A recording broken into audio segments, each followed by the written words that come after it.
Je voudrais avant tout propos rendre hommage à tous ces acteurs de la vie politique de notre pays qui ont adopté un comportement responsable et beaucoup plus patriotique au cours de ces 2 dernières semaines, parce que vous savez que le Togo est en pleine campagne électorale dans le cadre des élections législatives et régionales de 2024. Alors, je pense que lorsque vous faites un tour sur le terrain, puisque nous nous sommes rendus à certaines activités d'information politique, donc à des meetings, à des caravanes que nous avons pu voir un peu partout sur l'étendue du territoire national. Beaucoup plus, nous avons écouté un certain nombre d'acteurs politiques, du moins des candidats à ces élections-là, s'exprimer sur un certain nombre de questions donc liées à la vie de notre pays, donc à travers les émissions radiophoniques, à travers les radios télévisées, à travers même des articles de presse que nous avons pu écrire. Ce dont nous sommes convaincus, c'est-à-dire qu'aujourd'hui, je pense qu'il faudrait saluer toutes les mesures qui ont été prises par les plus hautes autorités de notre pays pour que les conditions nécessaires soient réunies pour permettre à ce que l'ensemble des acteurs politiques, l'ensemble des formations politiques puissent s'adonner véritablement aux activités politiques dans le cadre donc, de la campagne électorale. Donc, des dispositions ont été prises pour permettre à ce que les acteurs politiques puissent se promener sur toute l'étendue du territoire national, aller au fin fond donc de notre pays, le Togo, parcourir tout le Togo entier, aller de localité en localité afin de rencontrer les populations, pouvoir présenter donc leurs différents projets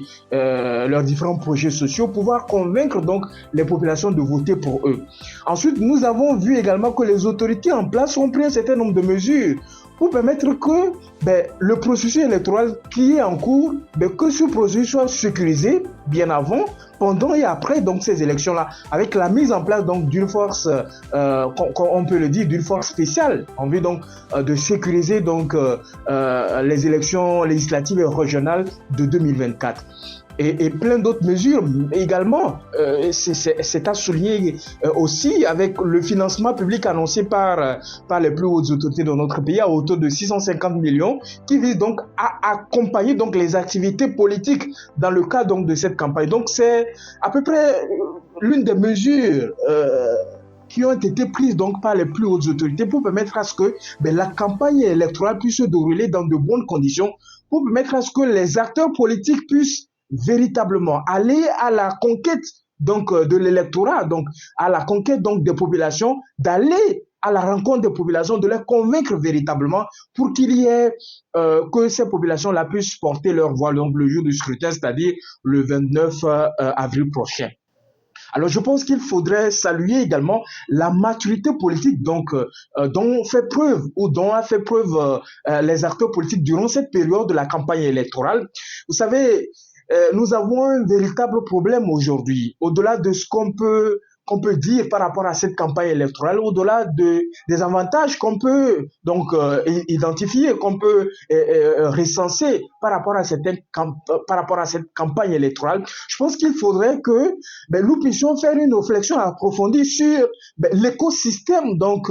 de l'animation politique de notre pays, parce que vous savez que notre pays regorge de plus d'une centaine de partis politiques, mais quand vous regardez de si près,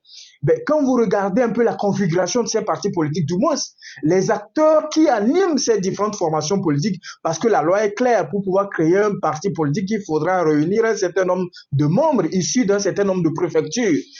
Dans la théorie, je pense que c'est une bonne chose, mais dans la pratique, quand vous regardez de si près, les partis politiques qui arrivent donc à émailler toute l'étendue du territoire national, on les compte au bout du doigt. On les compte au bout du doigt donc également. Ils sont peu ces partis politiques qui arrivent à transcender donc l'appartenance ethnique, géographique, linguistique, et tout ce que vous connaissez. Ils sont peu ces acteurs politiques-là et ces formations politiques-là à transcender donc ces différents facteurs-là et à faire en sorte que les formations politiques soit la miniature donc du Togo véritablement. Donc je pense que nous avons un travail à faire de façon profonde, à faire en sorte que nos partis politiques, les formations politiques ressemblent beaucoup plus à la diversité ethnique, à la diversité culturelle, à la diversité linguistique que regorge donc notre pays, le Togo. Donc, grosso modo, je pense qu'il faudrait saluer les acteurs politiques pour ce comportement responsable et patriotique, mais en même temps rendre hommage aux plus hautes autorités de notre pays pour toutes les mesures qui ont été prises pour permettre à ce que les campagnes ou la campagne électorale, dans le cadre donc de ces élections législatives et régionales, puisse se dérouler dans de bonnes conditions, et c'est à mettre à l'actif donc du gouvernement en place dans notre pays, le Togo.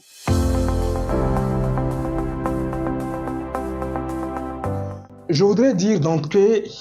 qu'il faudrait avoir en vue que toute œuvre humaine reste perfectible, véritablement.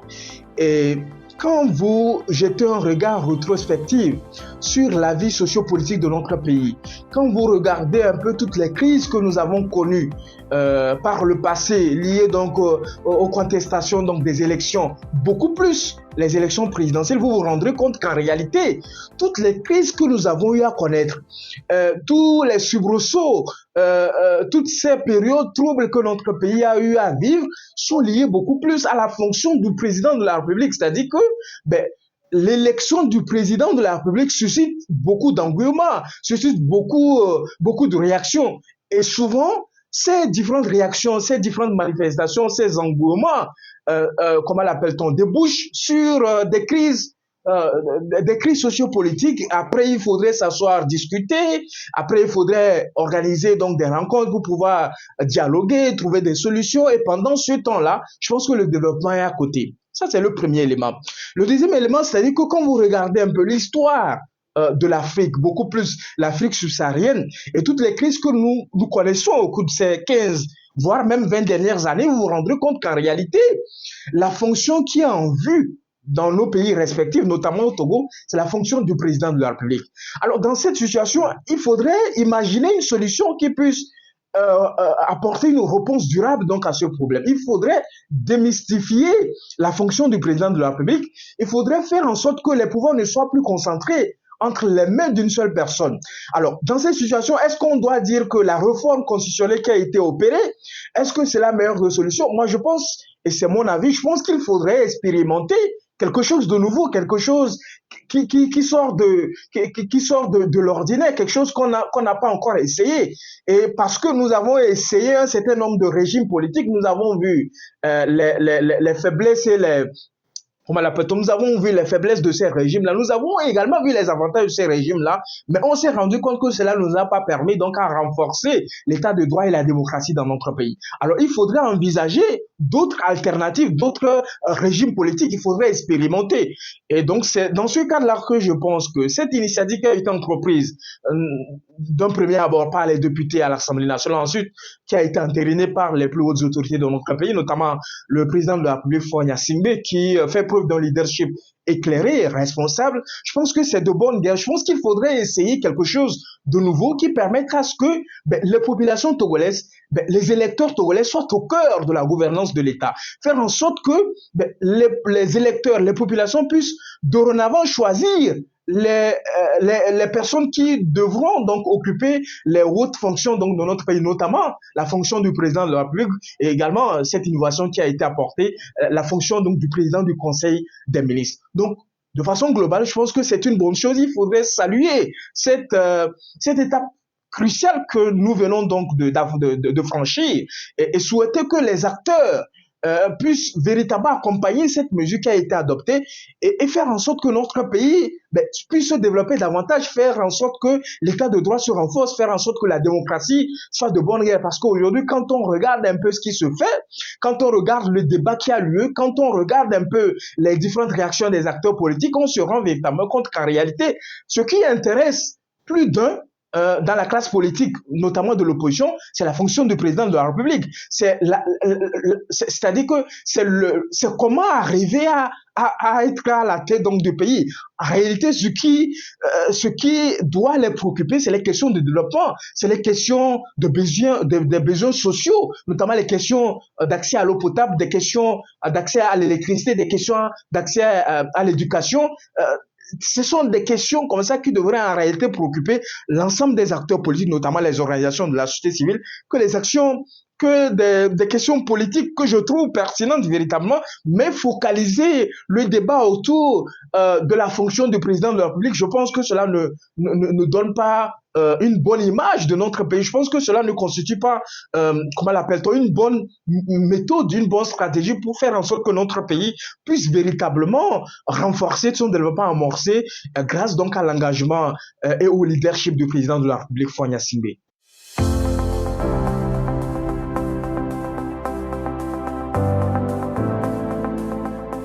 Je pense que vous avez vu par le passé, au cours du processus électoral qui est d'ailleurs en cours, vous avez vu la mobilisation assez importante des populations lorsqu'il s'était agi de sortir, de se faire recenser sur les listes électorales. Je pense que les Togolais démontrent un certain engagement, un certain engouement pour les joutes électorales. Et vous savez que la constitution en vigueur dans notre pays dit qu'en réalité, le droit de vote, au-delà d'être un droit, c'est en même temps un devoir civique. C'est en même temps un moyen qui permet donc aux populations de participer à la gestion des affaires publiques. C'est en même temps un moyen, un mécanisme qui permet donc aux populations de pouvoir contrôler l'action du gouvernement. Parce qu'en réalité, quand vous donnez un mandat à quelqu'un qui n'arrive pas véritablement à accomplir comment l'appelle-t-on, les différents objectifs qui lui ont été assignés en réalité, qu'est-ce que vous faites? Vous le sanctionnez dans les urnes véritablement. Donc c'est l'enjeu aujourd'hui de ces élections-là, c'est de voir en réalité est-ce que ce qui a été fait par le gouvernement en place, est-ce que les différentes avancées notables que notre pays a enregistrées sur le plan économique, sur le plan social, sur le plan sanitaire, sur le plan du développement, sur le plan économique, sur le plan donc d'amélioration des conditions de vie des populations, est-ce que ces avancées qui ont été enregistrées au cours de ces dernières années, est-ce que ces avancées sont suffisantes pour permettre à ce que les candidats donc du parti qui est au pouvoir puissent être plébiscités, ou il faudrait les sanctionner aux urnes. Donc je pense qu'il faudrait faire comprendre aux populations qu'en réalité le pouvoir appartient au peuple. Parce qu'on dit qu'en réalité, qu'est-ce que c'est que la démocratie? La démocratie, c'est le gouvernement du peuple, pour le peuple et par le peuple. Donc ça veut dire qu'en réalité, le pouvoir est entre les mains donc de la population. Et les populations doivent exprimer ce pouvoir-là en ayant voté, en ayant exprimé leur voix par rapport à tel ou tel candidat. Et je pense que le 29 avril prochain, c'est dans quelques jours d'ailleurs, je pense que les populations doivent la population togolaise doit faire preuve d'une mobilisation assez importante, une mobilisation historique, une mobilisation du jamais vu véritablement. Il faut que les populations sortent véritablement, qu'ils se disent qu'en réalité, ils ont également leur rôle à jouer pour permettre à ce que notre pays puisse poursuivre donc l'élan de développement qui a été enclenché au cours de ces dernières années. Donc j'invite donc les populations togolaises à faire preuve de patriotisme, à faire preuve de citoyenneté, à faire preuve d'accomplissement d'un devoir civique, de sortir massivement et d'aller choisir leur candidat pour les élections législatives et régionales. C'est-à-dire, il s'agira pour ces élections, l'enjeu majeur, il s'agira donc de renouveler donc les députés à l'Assemblée nationale, mais également d'élire les conseillers régionaux qui, à leur tour, avec les élections municipales qui ont été organisées, qui permettront également de mettre en place ce qu'on appelle le Sénat, parce que désormais, avec la nouvelle constitution qui a été adoptée, qui va être promulguée dans les prochains jours par le chef de l'État, deux chambres donc devront animer donc comment l'appelle-t-on la vie institutionnelle de notre pays. Donc il y aura le Sénat, il y aura l'Assemblée nationale qui formeront ce qu'on appelle le Parlement et qui constitueront ce qu'on appelle le Congrès et qui vont être chargés d'élire le président de la République, mais également le président du Conseil des ministres. Donc je pense que l'enjeu de ces élections est de taille et il faudrait que les populations puissent se mobiliser davantage, qu'on puisse sortir massivement le jour du vote, c'est-à-dire le lundi 29 avril 2024, et qu'on puisse exprimer notre devoir civique, qu'on puisse voter pour le candidat qu'on aura choisi. C'est à ce prix-là que nous arriverons donc à renforcer l'état de droit, la démocratie qui est en cours et faire en sorte que notre pays reste véritablement sur cet élan donc de progression, cet élan de développement qui est enclenché depuis quelques années sous le leadership du président de la République, Faure Gnassingbé.